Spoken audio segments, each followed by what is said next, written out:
Hello friends, स्वागत है आपका दिव्यजी जीके के इस यूट्यूब चैनल में। तो आज हम देखेंगे राजस्थान के भौतिक स्वरूप का पार्ट 3, जिसमें हम पूर्वी मैदानी प्रदेश के बारे में देखेंगे। तो शुरू करते हैं।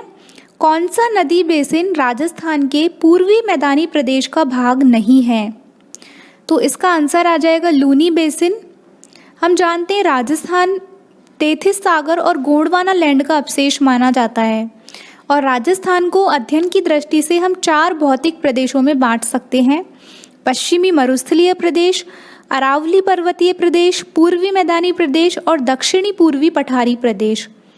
तो पश्चिमी मरुस्थलीय प्रदेश और अरावली पर्वतीय प्रदेश के बारे में हम पढ़ चुके हैं, तो इस वीडियो में हम पूर्वी मैदानी प्रदेश के बारे में देखेंगे।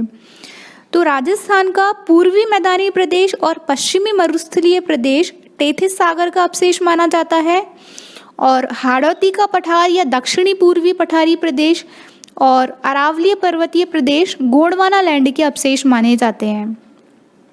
तो पूर्वी मैदानी प्रदेश को हम देख सकते हैं राजस्थान के मैप में। यह अरावली के पूर्व में विस्तृत है और यह प्रदेश नदी बेसिन प्रदेश है, यानी कि नदियों के द्वारा जमा की गई मिट्टी से इस प्रदेश का निर्माण हुआ है, इसलिए ये काफ़ी उपजाऊ प्रदेश है। इस मैदान का उत्तरी पूर्वी भाग गंगा यमुना के मैदानी भाग से मिला हुआ है और पूर्वी मैदान का भाग आगे चलकर गंगा यमुना दोआब में मिल जाता है। इसका जो ढाल है इस प्रदेश का पश्चिम से पूर्व की ओर है। इसी कारण इस प्रदेश में बहने वाली जितनी भी नदियां हैं वो अपना जल सीधे बंगाल की खाड़ी में लेकर जाती हैं। यह प्रदेश राजस्थान राज्य के 23.3% क्षेत्र में फैला हुआ है, जिसमें राजस्थान की 39% जनसंख्या निवास करती है, जो कि राजस्थान का जनसंख्या घनत्व की दृष्टि से सबसे बड़ा भौतिक विभाग है। इसमें निम्न जिले शामिल हैं, जैसे कि जयपुर, सवाई माधोपुर, अलवर, दौसा, भरतपुर, टोंक, धौलपुर, बांसवाड़ा, करौली और अजमेर। यहाँ की जलवायु होती है आर्द्र जलवायु और औसत वार्षिक वर्षा होती है 50 सेंटीमीटर से 80 सेंटीमीटर तक। पूर्वी मैदानी प्रदेश में पाई जाने वाली प्रमुख मिट्टी है जलोढ़ या दोमट और कछारी मिट्टी, जो कि सबसे उपजाऊ मिट्टी मानी जाती है राजस्थान की, इसलिए पूर्वी मैदानी भाग राजस्थान का सर्वाधिक उपजाऊ भाग है। यहाँ के लोगों का मुख्य व्यवसाय है कृषि और इस भाग में सबसे ज़्यादा सिंचाई जो होती है कुओं के द्वारा होती है और भीलवाड़ा में तालाब से होती है। इस प्रदेश में मुख्य रूप से अधात्विक खनिज पाए जाते हैं और सर्वाधिक मात्रा में इस क्षेत्र में संगमरमर का उत्खनन होता है। इसमें मुख्य रूप से नीम, शीशम, साल, सागवान, खेजड़ी, रोहिड़ा, बबूल आदि वनस्पतियाँ पाई जाती हैं और प्रमुख फसलें हैं गेहूँ, जौ, चावल, चना, सरसों, बाजरा, दालें और गन्ना। पूर्वी मैदानी प्रदेश के प्रमुख राष्ट्रीय उद्यान है केवलादेव राष्ट्रीय उद्यान, जो कि भरतपुर में है, और रणथंभौर, जो कि सवाई माधोपुर में है। और पूर्वी मैदानी प्रदेश में बहने वाली प्रमुख नहरें हैं गुड़गांव नहर और भरतपुर नहर। फिर इस पूर्वी मैदानी प्रदेश को हम 4 भागों में बांट सकते हैं नदी बेसिन के आधार पे, जैसे कि चंबल बेसिन, जहाँ पे चंबल और उसकी सहायक नदियों के द्वारा जो बनाया गया मैदान है उसको चंबल बेसिन कहते हैं।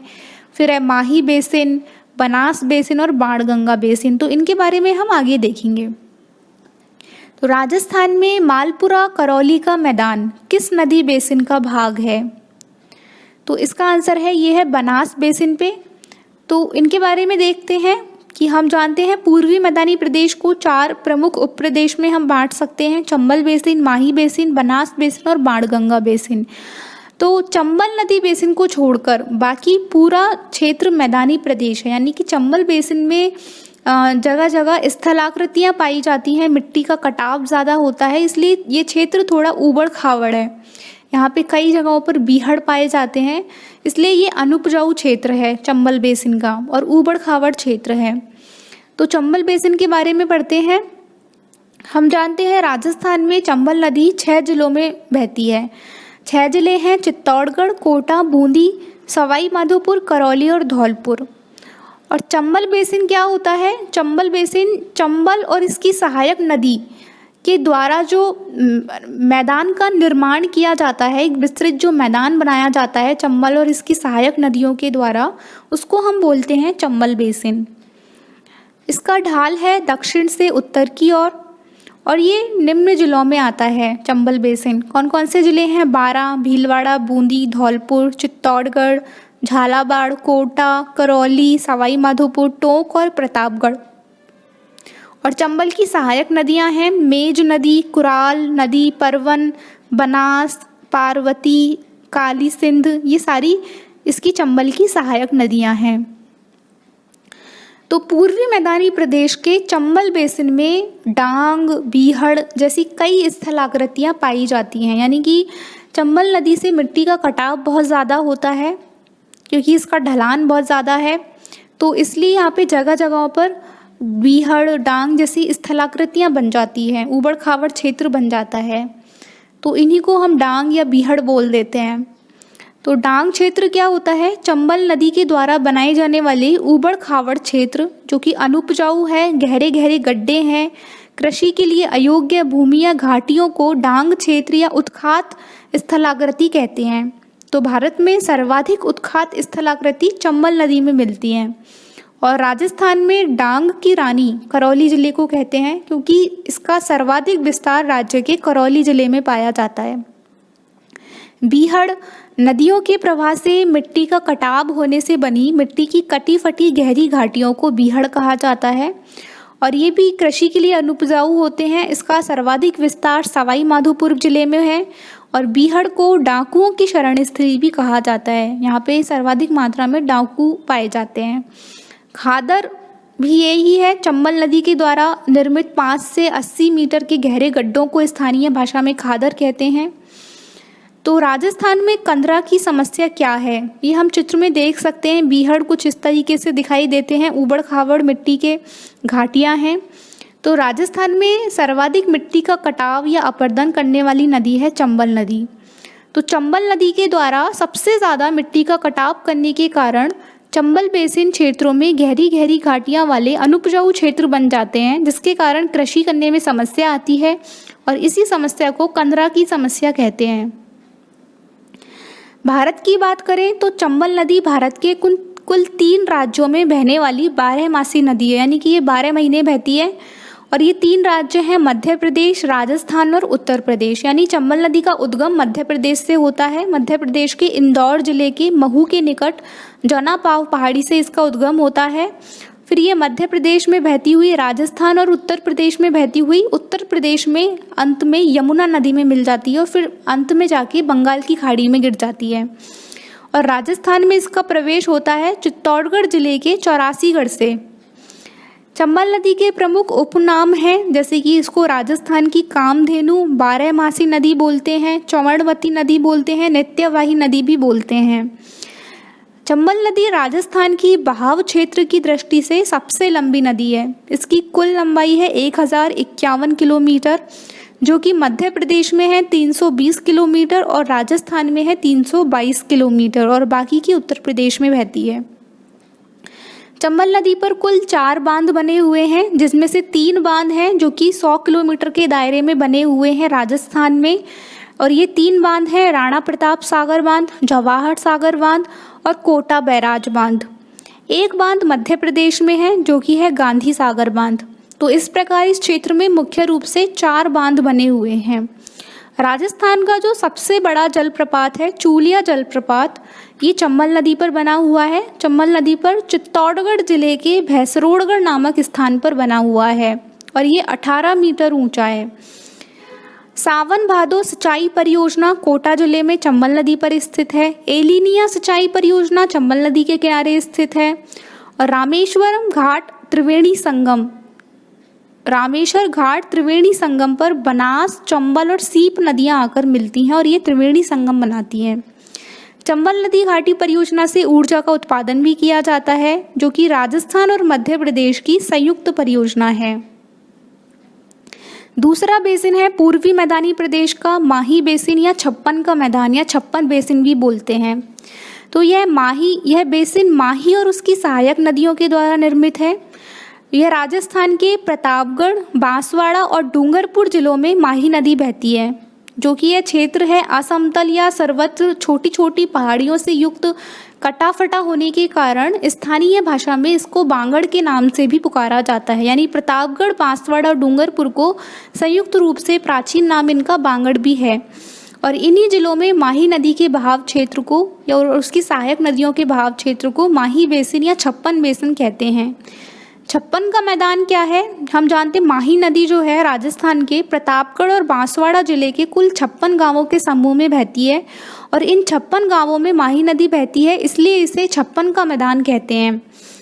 हम जानते हैं कि अरावली के पूर्वी भाग में जो नदियां बहती हैं वो पश्चिम से पूर्व की ओर बहकर अपना जल बंगाल की खाड़ी में ले जाती हैं और जो पश्चिमी भाग से नदियां बहती हैं अरावली के वो सीधे अरब सागर में गिरती हैं। तो माही नदी पूर्वी भाग में बहती है, लेकिन माही नदी केवल एकमात्र ऐसी नदी है जो अपना जल बंगाल की खाड़ी में न ले जाकर खंबात की खाड़ी में ले जाती है। यानी कि यह मध्य प्रदेश से निकलकर राजस्थान में बहती हुई गुजरात से गुजरती हुई खंबात की खाड़ी में गिरती है। ये माही नदी उल्टे यू आकार में प्रभावित होती है और कर्क रेखा को 2 बार काटती है। छप्पन बेसिन में लाल दोमट मिट्टी का विस्तार पाया जाता है और इसका ढाल उत्तर पूर्व से दक्षिण पश्चिम की ओर है। माही नदी के किनारे या कांठे प्रतापगढ़ स्थित है, तो इसलिए यह भूभाग कांठल भी कहलाता है। यानी छप्पन का मैदान क्षेत्र हम बोलते हैं प्रतापगढ़ और बांसवाड़ा को, कांठल बोला जाता है प्रतापगढ़ को और बांगड़ बोला जाता है डूंगरपुर, बांसवाड़ा और प्रतापगढ़ को संयुक्त रूप से। माही नदी की प्रमुख सहायक नदियां हैं सोम, जाखम, बनास, इरू, अनास, हरण, मोरेन और भादर नदी आदि। इसके उपनाम है कि इसको आदिवासियों की गंगा भी बोलते हैं, क्योंकि डूंगरपुर, प्रतापगढ़ और बांसवाड़ा में आदिवासी लोग ज़्यादा पाए जाते हैं, तो इनके लिए माही नदी गंगा के समान है। इसको कांठल की गंगा भी बोलते हैं, जो कि प्रतापगढ़ को बोला जाता है कांठल प्रदेश। बांगड़ की गंगा भी बोला जाता है, जो कि डूंगरपुर, बांसवाड़ा और प्रतापगढ़ को संयुक्त रूप से बांगड़ भी बोला जाता है। और दक्षिणी राजस्थान की स्वर्ण रेखा भी बोला जाता है। तो ये राजस्थान के दक्षिण में आते हैं तीनों जिले, इसलिए इनको दक्षिणी राजस्थान की स्वर्ण रेखा आदि नामों से भी जाना जाता है। इसका बहाव क्षेत्र देख लेते हैं। माही नदी मध्य प्रदेश में मेहंद झील से निकलकर राजस्थान में बांसवाड़ा जिले के खाटू के पास से प्रवेश करती है। फिर ये बांसवाड़ा जिले में बहती हुई डूंगरपुर जिले में प्रवेश करती है। फिर डूंगरपुर में बैणेश्वर में माही नदी में सोम और जाखम नदियां आकर मिलती हैं और यहाँ पर बैणेश्वर त्रिवेणी संगम का निर्माण करती हैं, जहाँ पे हर वर्ष माघ पूर्णिमा को आदिवासियों का कुंभ यानी बैणेश्वर मेला लगता है। इसके बाद में माही नदी दक्षिण पश्चिम दिशा में बांसवाड़ा डूंगरपुर की सीमा बनाती हुई सलकारी गांव से गुजरात के माही सागर जिले में प्रवेश करती है और उसके बाद ये खंबात की खाड़ी में गिरती है। यानी कि ये मध्य प्रदेश, राजस्थान और गुजरात में बहती है और लास्ट में खंबात की खाड़ी में गिर जाती है। तो माही नदी की कुल लंबाई है 576 किलोमीटर, जिसमें से राजस्थान में बहती है 171 किलोमीटर और ये कर्क रेखा को 2 बार पार करती है, क्योंकि ये उल्टा यू आकार में बहती है। और माही नदी है जो डूंगरपुर और बांसवाड़ा की सीमा का भी निर्धारण करके दोनों को अलग करती है। बांसवाड़ा के बोरखेड़ा गांव के पास माही नदी पर ही माही बजाज सागर बांध भी बनाया गया है। तीसरा बेसिन है पूर्वी मैदानी प्रदेश का बनास बेसिन। राजस्थान के राजसमंद, चित्तौड़गढ़, भीलवाड़ा, अजमेर, टोंक और सवाई माधोपुर यानी 6 जिलों में से बनास नदी बहती है। बनास बेसिन बनास और इसकी सहायक नदियों के द्वारा निर्मित एक विस्तृत मैदान है जिसका ढाल है पूर्व की ओर और इसकी सहायक नदियां हैं बेड़च, कोठारी, खारी, कालीसिल, मेहनाल, डाई, सोहदरा आदि। तो ये बनास बेसिन मुख्यतः राज्य के 12 जिलों में फैला हुआ है, जो कि है अजमेर, भीलवाड़ा, बूंदी, चित्तौड़गढ़, दौसा, जयपुर, करौली, प्रतापगढ़, राजसमंद, सवाई माधोपुर, टोंक और उदयपुर। इसका अधिकतम क्षेत्रफल भीलवाड़ा जिले में है। तो बनास नदी का उद्गम है राजसमंद जिले में कुंभलगढ़ के निकट खमनौर की पहाड़ियों से होता है और बनास नदी है जो पूर्णतः राजस्थान में बहती है, यानी कि पूर्णतः राजस्थान में बहने वाली सबसे लंबी नदी है बनास नदी। और इसका बहाव क्षेत्र है कि बनास नदी राजसमंद जिले में कुंभलगढ़ के दक्षिण में गोगुंदा के पठार से होकर चित्तौड़गढ़, भीलवाड़ा, अजमेर और टोंक जिलों में बहकर सवाई माधोपुर की खंडार तहसील में रामेश्वर धाम में चंबल नदी में मिल जाती है। तो ये पूर्णतः राजस्थान में बहने वाली सबसे लंबी नदी है। राजस्थान में बनास नदी के दक्षिणी भाग को मेवाड़ का मैदान कहते हैं और इसके उत्तरी भाग को बोला जाता है मालपुरा का मैदान या करौली का मैदान, जो कि हमारे क्वेश्चन का आंसर भी था। इसके उपनाम हैं जैसे कि बनकी आशा, वशिष्ठ नदी, वर्णाशा नदी आदि। और इसकी कुल लंबाई है 512 किलोमीटर, जो पूर्णतः राजस्थान में बहती है। इसकी प्रमुख सहायक नदियां हैं बेड़च, कोठारी, मानसी, मेनाल, ढील, डाई, सोहदरा, मोरेल, कालीसिल आदि। बनास नदी पर 2 बांध बने हुए हैं, जो है बीसलपुर बांध और इसरदा बांध, जो कि टोंक जिले में है और राजस्थान की सबसे बड़ी पेयजल परियोजना है बीसलपुर बांध परियोजना। राजस्थान में अगर बिल्कुल समतल मैदान या पैनी प्लेन का सबसे सुंदर उदाहरण है तो वो है बनास बेसिन, यानी कि इस बेसिन में कोई भी ऊबड़ खाबड़ जगह नहीं है, एकदम मैदान है, एकदम समतल मैदान है। तो यहाँ पे कृषि भी बहुत अच्छे से होती है। उत्तर में अरावली पर्वतमाला और इसके दक्षिण में चंबल नदी बनास बेसिन की सीमा निर्धारित करती है। बनास बेसिन में भूरी मिट्टी या कांप मिट्टी का प्रसार क्षेत्र पाया जाता है, जिसे पूर्वी राजस्थान में बजरी और दक्षिणी राजस्थान में रेत कहा जाता है। बनास नदी पर 3 त्रिवेणी संगम भी बने हुए हैं, जो कि है रामेश्वरम त्रिवेणी संगम, फिर है बीसलपुर त्रिवेणी संगम और बिगोद त्रिवेणी संगम। फिर लास्ट है बाणगंगा बेसिन। तो पूर्वी मैदानी भाग के उत्तरी बेसिन को बाणगंगा बेसिन कहते हैं। बाणगंगा नदी का बाणगंगा बेसिन के पूर्वी मैदानों को सबसे ज़्यादा उपजाऊ क्षेत्र माना जाता है, क्योंकि इसमें सबसे ज़्यादा उपजाऊ मिट्टी जलोढ़ या कछारी मिट्टी पाई जाती है। बाणगंगा नदी को अर्जुन की गंगा, ताला नदी, रुंडित नदी आदि नामों से भी पुकारा जाता है और इसकी कुल लंबाई है 380 किलोमीटर। इसका उद्गम होता है जयपुर जिले की बैराठ पहाड़ियों से निकलकर पूर्वी की ओर बहते हुए भरतपुर में प्रवेश करती है। तो ये राजस्थान के टोटल 3 जिलों में बहती है, जयपुर, दौसा और भरतपुर। यह यमुना की सहायक नदी है। बाणगंगा राजस्थान की एकमात्र ऐसी नदी है जिसके उद्गम से लेकर विलय तक कोई सहायक नदी नहीं है और इस नदी के तट पर ही बैराठ सभ्यता विकसित हुई। तो बाणगंगा नदी राजस्थान की दूसरी नदी है जो अपना जल सीधा यमुना नदी में डालती है, यानी कि राजस्थान के जयपुर, दौसा और भरतपुर जिलों में बहने के बाद उत्तर प्रदेश राज्य के फतेहाबाद के पास यमुना नदी में मिल जाती है और फिर वहाँ से बंगाल की खाड़ी में गिरती है। बाणगंगा नदी में वर्षा कम होने की स्थिति में बाणगंगा नदी राजस्थान राज्य के भरतपुर जिले के आसपास के क्षेत्र में फैलकर ही विलुप्त हो जाती है, यानी कि ये 12मासी नदी नहीं है। इस नदी पर जयपुर में जमवा रामगढ़ बांध भी बना हुआ है। तो बस ये इन चारों बेसिनों को मिलाकर हम ये निकाल सकते हैं कंक्लूजन कि राजस्थान में चंबल और माही के अतिरिक्त कोई भी नदी 12मासी नदी नहीं है। राजस्थान की सबसे बड़ी नदी चंबल नदी है, जिसकी टोटल लंबाई है 1051 किलोमीटर और पूर्णतः राजस्थान में बहने वाली सबसे बड़ी नदी है बनास नदी। सबसे ज़्यादा जिलों में बहने वाली नदियां हैं चंबल, बनास और लूणी नदी, जो कि प्रत्येक नदी 6 जिलों में बहती है। और अंतर्राज्यीय सीमा यानी राजस्थान और मध्य प्रदेश की सीमा बनाने वाली राज्य की एकमात्र नदी है चंबल नदी। राजस्थान का पूर्वी मैदानी भाग राजस्थान राज्य के कुल भौगोलिक क्षेत्रफल का लगभग कितना प्रतिशत धारित करता है? तो यह राजस्थान के लगभग 23% या 23.3% क्षेत्र में फैला हुआ है, जिसमें राजस्थान की 39% जनसंख्या निवास करती है, जो कि राजस्थान का जनसंख्या घनत्व की दृष्टि से सबसे बड़ा भौतिक विभाग है। राजस्थान के किस प्रदेश में बीहड़ मिलते हैं? तो ये हम पढ़ चुके हैं, चंबल बेसिन में बीहड़ पाए जाते हैं। तो चंबल की नदी के प्रवाह से मिट्टी का कटाव होने की वजह से मिट्टी की कटी फटी गहरी घाटियों को बीहड़ कहा जाता है। इसका सबसे ज़्यादा विस्तार सवाई माधोपुर और करौली ज़िले में है और बीहड़ को डाकुओं की शरण स्थली भी कहा जाता है। प्रतापगढ़ किस क्षेत्र का भाग है? तो ये कांठल का मैदान बोलते हैं, क्योंकि ये माही नदी के कांठे या किनारे पर स्थित है, तो इसलिए ये कांठल कहलाता है।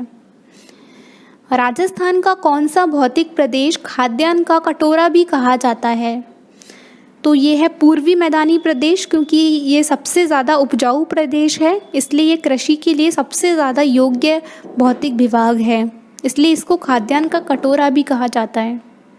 पूर्वी बेसिन मैदान का भाग नहीं है, तो लूनी बेसिन नहीं आता है, इसमें टोटल 4 बेसिन आते हैं, चंबल, माही, बनास और बाणगंगा। छप्पन का मैदान राजस्थान की किस भाग में स्थित है? तो ये दक्षिणी भाग में स्थित है, जिसमें माही नदी और उसकी सहायक नदियों के द्वारा राजस्थान के प्रतापगढ़ और बांसवाड़ा जिलों के कुल 56 गांवों के समूह में बहती हैं। तो इन 56 गांवों में माही नदी के बहती है, इसलिए इसे छप्पन का मैदान कहते हैं। और प्रतापगढ़, डूंगरपुर और बांसवाड़ा ये दक्षिणी भाग में आते हैं राजस्थान के। चंबल बेसिन का विशिष्ट स्थलाकृतिक स्वरूप है, तो उत्खात स्थलाकृतियाँ पाई जाती हैं, जिसमें बीहड़, डांग ये पाए जाते हैं। बांसवाड़ा व डूंगरपुर के मध्य के भूभाग को किस नाम से जाना जाता है? तो मेवल के नाम से जाना जाता है डूंगरपुर और बांसवाड़ा का मध्य का भाग। और डूंगरपुर बांसवाड़ा का जो प्राचीन नेम है वो है बांगड़। राजस्थान को बीसी मिश्रा ने कितने भौगोलिक प्रदेशों में बांटा है? तो इसका आंसर है 7। तो राजस्थान के भौगोलिक प्रदेशों का निर्धारण सबसे पहले प्रोफेसर बीसी मिश्रा ने राजस्थान का भूगोल नामक पुस्तक में किया था। तो इन्होंने राजस्थान को 7 भौगोलिक प्रदेशों में बांटा, और ये थे पश्चिमी शुष्क प्रदेश, अर्ध शुष्क प्रदेश, नहरी प्रदेश, अरावली प्रदेश, पूर्वी कृषि औद्योगिक प्रदेश, दक्षिणी पूर्वी कृषि प्रदेश और चंबल बीहड़ प्रदेश। लेकिन राजस्थान को अध्ययन की दृष्टि से 4 भौतिक विभागों में बांटा जाता है प्रमुख रूप से, और वो है पश्चिमी मरुस्थलीय प्रदेश, अरावलीय पर्वतीय प्रदेश, पूर्वी मैदानी प्रदेश और दक्षिणी पठारी प्रदेश। तो बस ये थी आज की वीडियो। अगर आपको ये वीडियो अच्छी लगी हो तो प्लीज़ लाइक करना, शेयर करना और चैनल को सब्सक्राइब करना।